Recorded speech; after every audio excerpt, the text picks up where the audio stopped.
We're at Ed Smith Stadium right outside of the Orioles headquarters, spring training with Buck Showalter, Orioles manager. Good to see you, Buck. Thanks for joining us. Roy, how are we in the bowels of baseball? The bowels of baseball. Well, I'll tell you what, we hear country music here, and it's good for a great cause. This is our third year doing some great charity work in this community, both in Nashville and in the Sarasota area. That's got to make you feel pretty proud. I know you were there last year, too. Yeah, we've been there, I think it's our third year, like you said. You know, we have a year-round presence here in Sarasota.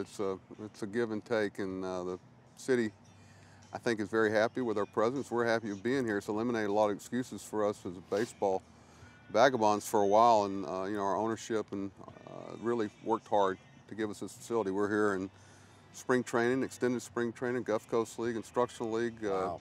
Instructional League after that, and then we have the mini camp. So it's a year-round presence. So I think it's been a great partnership, one that we hope lasts a long time. Let's talk a little baseball now. Obviously, there's been a lot of changes in the American League East. The Yankees, the Red Sox, they got better. Not really changes, Roy. I mean, that's what they do every year. They add and they spend more money, and everybody says how easy it's going to be for them to win, and we take our shots at them. Is that a way so what's really changed? Is that a way to sneak it in a little bit? You know, people aren't expecting the Orioles to compete at that level. You don't feel that way, obviously. Well, no, we wouldn't get up in the morning and do what we do, but last year was the first year they were able to say, "I told you so." You know, we enjoy proving them wrong, and there's not a chip on anybody's shoulders. This game's played by human beings with emotions. It's not played by computers and analytics. It's played by things that, you know, go bump in the night. You know, there's emotions involved, and you know, we want out opportunity, out relationship, out effort, out do some things. What are we willing to do to make up that difference? But all the stats and everything are what happened last year. Right. They haven't. I didn't see any for this year yet. Not so yet. we have a chance to make our own. Manny moves to shortstop. That's the big headline. Moves back to shortstop. Right. That's true, but it's been a while. And Not really. He's been playing shortstop in the shift for about 2 years. Yeah, that's right. But this is a full-time position change that he is not used to, at least in the standpoint of on an everyday basis. What are you expecting in terms of that? Obviously, that's his natural position. You have a new third baseman in that position in Beckham, who hasn't really played third base. What are you expecting in those changes? First of all, infield's infield. There's different angles. It's about understanding the clock that you have to adjust. You know, Manny's big thing when he went to third base was adjusting his clock from shortstop, and when to hurry, when to slow down. And that's one of the big challenges players have when they come to the big leagues, is to speed up their clock. The ball's top spin a little bit more. There's a little more foot speed down the line. There's things you have to do a little quicker. And you also know when to slow the game down and play a routine ball into a routine arm.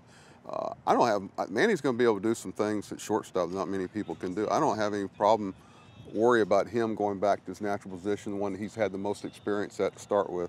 That'll be pretty seamless. Tim is going to be as good as he's capable of being. Tim likes to play baseball, and Tim likes to be a part of a contributor, and his work habits down here have been great. And I just want to know that he's going to be as good as he's capable of being over there, and I feel good about that. Dan Duquette is not finished yet with adding. Obviously, we're still a few weeks to go, and there's a lot of players still available, but the pitching staff is not finished yet.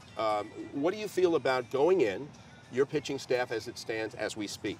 Well, I think it is finished in my mind. I'm not going to sit here and covet somebody else's players. You know, what a message that'd be to send to the guys that are here in this camp. They don't want to see us sign anybody.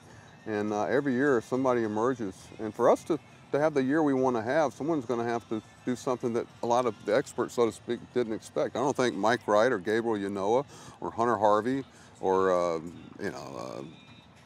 a lot of young pitchers down here that are vying for this 5th and 4th spot, they don't want to sign anybody. We might look back and say it was the greatest thing we ever did, because to get a player at this point that's got so much of a track record that you want him, well, there's a lot of wear and tear on that. I feel good about taking our own guys because I know they have not been abused. Great. You know, it's been a long run for you. It's been an amazing life, incredible career, Yankee system, Arizona, Texas, now Baltimore. I don't know if this is the farewell tour. Maybe it is, maybe it's not. But what do you think overall, looking back at this incredible adventure, you would say about this ride that you've had all these years? I don't, you know, Roy, I don't live in that world. You know, I've been blessed, and it's an honor every day I have on a major league field in a major league uniform. And I've always grinded the task in front of me that day, that hour, that minute, and see where it took me. And what's the old expression? If you want to make God laugh, tell him about your plans. I'm trying to do things that make our fans and our players proud to be a part of, and where it leads, I'm perfectly happy with, and I have a real peace about that.